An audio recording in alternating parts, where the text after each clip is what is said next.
Сәлеметсіздер ме, құрметті көрермендер? Сіздер Келешек ТВ арнасының кезекті подкастын тамашалап отырсыздар. Қайырлы күн, құрметті достар және қонақ келсе құт келер айдарының тұрақты көрермендері. Біз сіздермен қайта қауышып отырғанымызға қуаныштымыз. Ерекше қонақты күтіп отырмыз. Ал сіздер, құрметті көрермендер, біздің бүгінгі ерекше қонағымыз кім деп ойлайсыздар? Бүгінгі қонағымыз білім саласының үздігі, 40 жылға жуық еңбек өтілі бар, ұстаздық жолды өмірінің мәніне айналдырған әлем мұғалімдер әулетінің өкілі, еліміздің тұңғыш президенті Нұрсұлтан Назарбаевтың қабылдауында болған ардақты ұстаз Акимжанова Әлия Қалижанқызы. Қош келдіңіз, Әлия Қалижанқызы. Сізді өзіміздің подкастта күтіп отырғанымызға өте қуаныштымыз. Түрлі достармен алысып отырмыз. Бүгінгі күнде біздің подкастымыз балаларға және де құрметті көрермендерге пайдалы болады деген ойдамыз. Енді алдымен өзіңіз туралы қысқаша айтып өтсеңіз, ұстаздық жолыңыз қалай басталды? Менің ұстаздық жолым 1980 жылы басталған еді. Марқакөл жерінде Бұғымүйіз деген ауыл бар. Бұрын ол Сарбунка деп аталатын, қазір Бұғымүйіз ауылы. Бұғымүйіз негізгі мектебінде орыс тілі және әдебиет пәнінің мұғалімі ретінде бастадым. Көп жыл сол мектепте жұмыс істедім, жұмыс жасадым 30 жылға дейін. Бұл мектепті мына жерде тағы да айта кететін, Бұғымүйіз ауылында жалпы біз Қаба өңірінде маңайдағы ауылдардың бәрінде орыс мектептер болды. Тек қана біздің сол Бұғымүйіз ауылында Сарбункада ғана қазақ мектебі бар.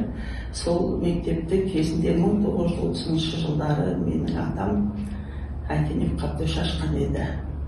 Енді ол кісі 1937 жылға дейін еңбек етті де 37 жылы қуғын сүргінге ұшырап, ату жазасына кесіліп кетті. Енді сол жылдардан бері әкем жұмыс істеді сол мектепте, анам жұмыс істеді, апайым жұмыс істеді, әпекем. Жездем Құмаш Тоқаев ол кісі мектепте директор болды. Одан бері 80 жылдан бастап 2010 жылға дейін мен сол мектепте жұмыс жасадым. Пән мұғалімі, директордың оқу тәрбиесі жөніндегі орынбасары, соңынан мектеп директоры болдым. Енді заман талабына сай, мемлекетіміздің ықшамдауына байланысты аудандарды Марқакөл ауданы Күршім ауданына болды да, Күршім ауданының құрамына енді де, енді көп мектептер сол кезде ауылдардағы жабылып қалды. Сол мектеп 2010 жылы менің өзімнің мектебім, бір кезде білім алған мектебім, одан 11-ді Боран орта мектебінде, бұл кезде Владимир Ильич Ленин атындағы мектеп болған. Сонда бітіріп аттестатымды алдым. Сөйтіп 2010 жылы мен Глубокий ауданы Предгорная номер 1 мектебіне негізі Өскемен облыстық білім басқармасының жолдамасымен сол Глубокий ауданына бардым. Ол кезде жаңадан келіп жатқан, жаңадан демес, енді қандастар, ол кезде оралмандар деп айтамыз, қазақ балалар келіп жатты. Көрші ауылдарда кішкене мектептер тағы да бастауыштар жабылып жатқан кез болатын ол аудандарда. Сондықтан жұмыс жасап, балаларды, қазақ балаларын мектепке тартып, бір кездегі осы мектеп болған Предгорный номер 1 мектебінде қазақ балаларын жинап, сонда мен жұмыс жасадым. Бұл жерде директордың оқу тәрбиесі жөніндегі орынбасары завуч по учебной работе. Енді мектеп алып даярлық сыныбымен бастауыштан бастадық, соңынан 11 сыныпқа дейін жеткіздік. Алғашқы 10-ны тапсырдық. Көрсеткішіміз өте жақсы болды. Аудан бойынша 93% алып, алған қатарған мектебіміз шықты.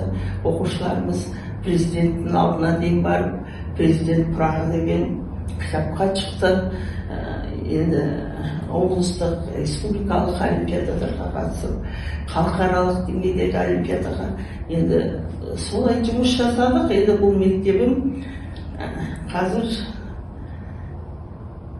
енді аралас мектеп, орыс қазақ мектебі, аралас мектеп, бастауыш пен предшкола дейміз ғой, мектеп алды даярлық сыныбынан бастап 10 сыныпқа дейін жақсы жұмыс жасап жатқан мектеп. Мектептегі көп мұғалімдерді кезіндегі өзіміз жұмысқа тартып, шеберліктерін шыңдап үйреткен мұғалімдер әлі жұмыс жасап жүр.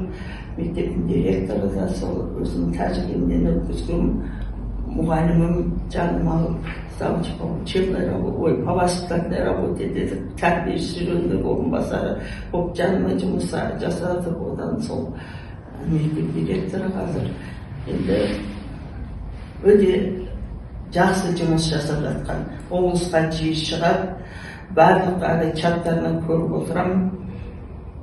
Енді мектептің қандай жұмыс жасап жатқандарын бәрін көріп отырмын. Сондықтан мақтан тұтамын бұл мектепті. Енді жалпы өзімнің еңбек жолында 2 мектепте жұмыс істедім. Басқа ешқандай үзіліс те болған жоқ. 20 жасымда мектепке, өзім мектепке 6 жасымнан барған едім, шынын айтқанда. Содан 43 еңбек етіп 63 жасымда мектепке бірақ шықтым. Коллективіме әлі де жібергім келмеді, бірақ жағдайымыз солай болғаннан кейін жолдасым ауырды, одан сол балалар осында болғаннан кейін өскемен қаласына көшіп келдік. Бірақ мен әлі де қол ұшымды ол мектептен үзген жоқпын. Әр шараларына шақырып отырады, барып отырамын.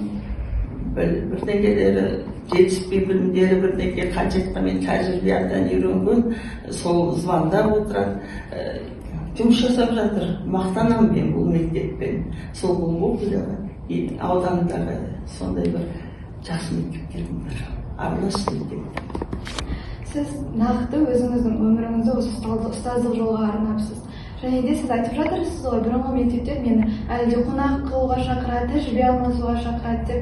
Менің ойымша, бұл сіздің сол мектеп үшін ардақты, керемет ұстаз болғаныңыздың белгісі.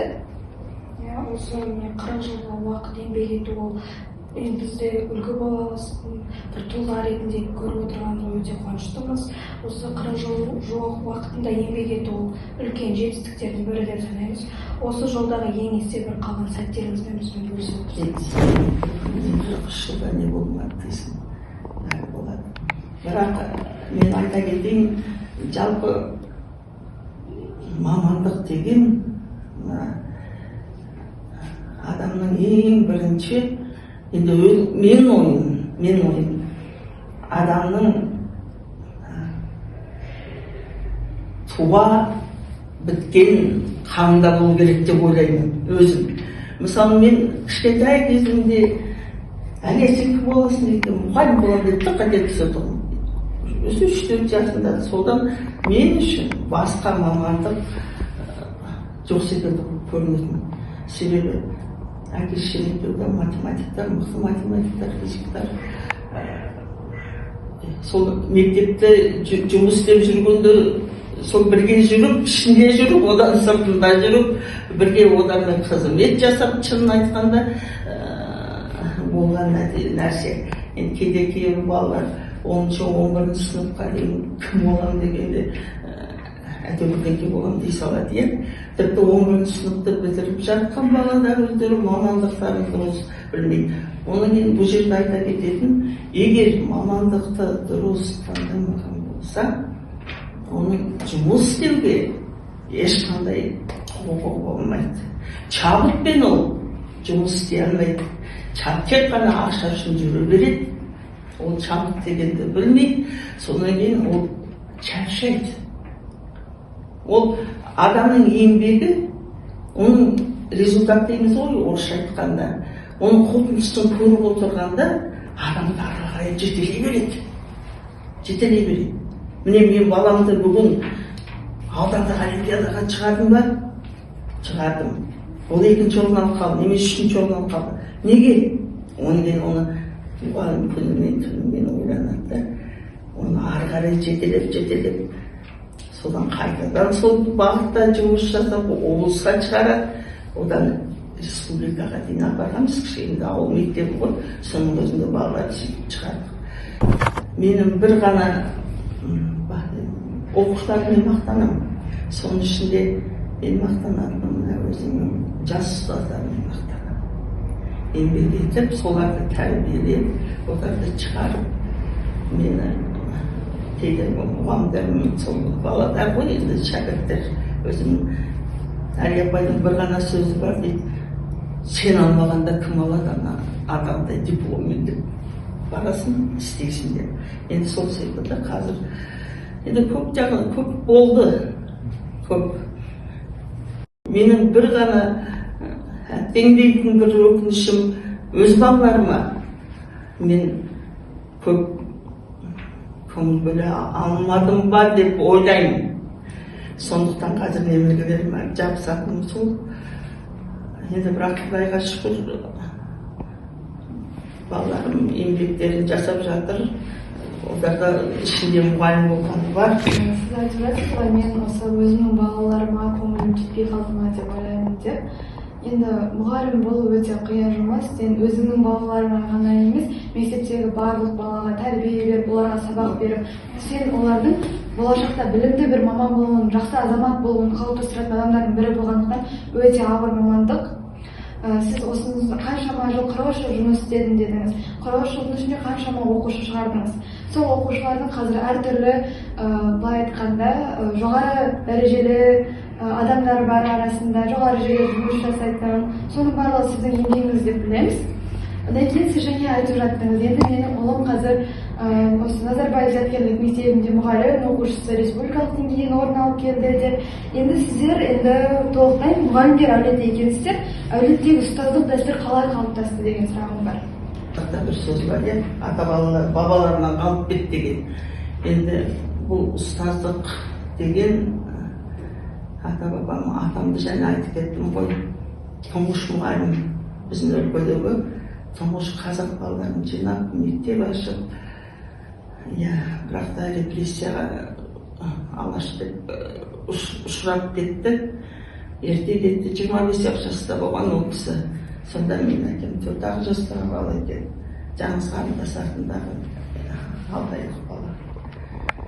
Қарындасы Қанипа әкем қызы, қарындасы атамын. Және өзінің әке шешесі кемпір шал. Сонда Қанипаға тапсырып кетті. Жаңағы бауырмен сіңлісіне қара деп. Сонда Қанипа апайым өзі 12 жаста екен. Сөйтіп адам кетті. Бірақ әкем Қанипа апайым да мұғалім ғой.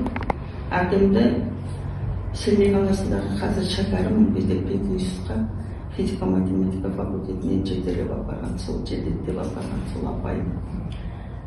Әкем оқып келді, одан сол көп жыл, 42 жыл мен әкемнен 1 жыл артық еңбек еттім деп қалжыңдаймын. Сол өзінен өзі династия дейміз ғой, 1-ші буын, одан әкем 2-ші буын кетті, одан ата-анам екеуі де мұғалім, менің бауырым қазір Айкенов Қайыржан деген Өскемен қаласындағы мықты методист бастауыш кластың мұғалімі. Біздің Өскемендегі өзі көп ер адамдар жоқ қой, соның өзінде Қайыржанға мектепке класын алу үшін немен очередьшімен айтқанда кезек. Сөйтіп мен мұғалім болдым. Одан менің қалай еңбек етіп жатқанымды, еңбек етіп жүргенімді балаларым да көріп отыр. Сөйтіп қызымда педагогикалық қазір немдегі КНБ академиясының немесінде енді информационный немесі дейді, бөлімі бәрібір сол академияда. 2-ші қызым ол Астанада, ода шәкәрім худгорам бітірген художник. Мұғалім болғанды қаладым. Тарихшы боламын деп, бірақ тарих факультетіне түсу, пединституттың әсіресе ұл балалар көбінде ұл балаларды алатын. Мен қорғандым ба, ол кезде бізді ешкім жетектеп әкелмейді ғой, қалтамызға біраз тиынды береді, ұстаманға қоя береді, өзіміз кеп өз білгенімізді істейміз. Абекімен боламыз, экзамен тапсырамыз деген секілді. Сонда мен документті филфакқа апардым, тапсыра салдым. Қазақша оқысам да мен Голадиева русский языком почти совершенстве.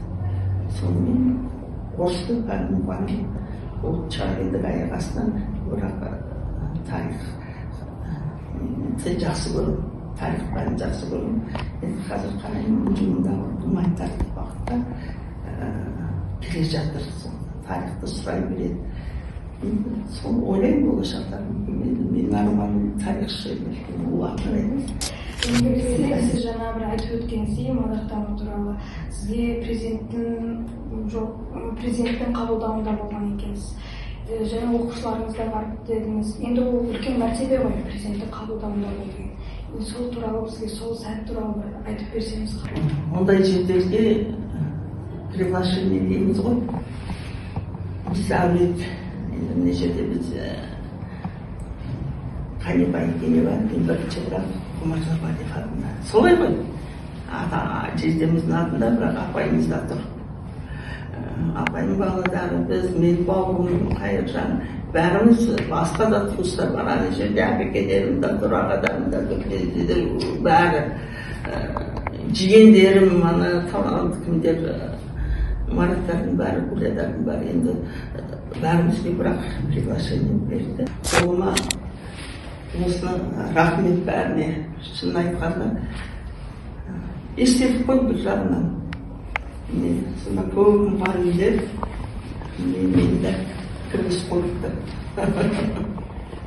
Мен предлоғай номер 1 мектебінің директордың оқу тәрбиешілігінде орынбасары. Савчик учебной работе. Мен қолымнан диплом берді, білесіз. Сол неге кірдіңіз деген. Зарплат по образованию деген құжатым берді. Зарплат по образованию деп кішкентай нені медаль, зарплат по образованию. Мен кішігірім еңбегім үшін кеудеме тақтым. Сондықтан енді әсіресе енді тағып жүрмеймін, сондықтан мектепке барғанда мен тағып. 43 жыл мектепте жұмыс істедім деп айттыңыз. Яғни әртүрлі жыл сайын өзгеріп отырған білімдегі көптеген өзгерістерді көрдіңіз. Қазіргі білім беру жүйесі бір оқу кезеңмен салыстырғанда қалай өзгерді деп ойлайсыз? Нақты 5 өзгеріс атап бере аласыз ба? Қазіргі білім беру технологияның дамыған кезеңі. Бәрі бар, Құдайға шүкір. Оқушыға да арналған материал бар. Мұғалімдікі де бәрі дайын. Бұрын мысалы бір ашық сабақ өткізу үшін мұғалім бәрін жайып тастап, поурочный жазып жерде жата тұрмыз. Балаға соны әкелу үшін перфокарта жасап, карточкаларын жасап. Қазір бәрі дайын. Тек қана. Енді бұл жерде сол дайынды дұрыс пайдалансақ болды ғой. Оқушы да, ұстаз да. Әйтпесе міне жасанды интеллектте қайсы жасанды, қайсы шын екенін айыра алмайсың кейде қарап отырып. Не көрдіңіздер ме? Сондықтан қазір бәрі бар. Барлық мүмкіндік бар. Ең бір технологияның дамыған кезеңі. Учись и работай. Шығармашылық жұмысқа кедергі жасайды. Бұрын Абай жолын шығарманы образдану үшін Абай жолын толық оқып шығатырмыз, соны кейін барып айтатырмыз, жазатырмыз. Әйтпесе оқымасақ біз ештеңені жаза алмаймыз. Қазір вакуумсыз саласың, интернетке саласың, шығара салады. Әжеде сол образды алып шыға салады, болды. Ал мынаған мысалы шығармашылық жұмыс. Ол не үшін? Ол адамның есте сақтау қабілетін дамытады. Бүтін болсын. Келісеміз, нақты дамыған заман. Енді сіздің не айтып отырғаныңыздай тәжірибеңіз мол. Осы қазіргі таңда бізде жас мамандар көп, мұғалімге көп тапсырыс етеді. Қазіргі әсіресе мұғалімге медицина жағынан жатыр. Енді бізде қазіргі таңда мұғалімдерге бір кеңестер керек болып жатыр. Себебі қазір бізде балалардың да мінез құлқы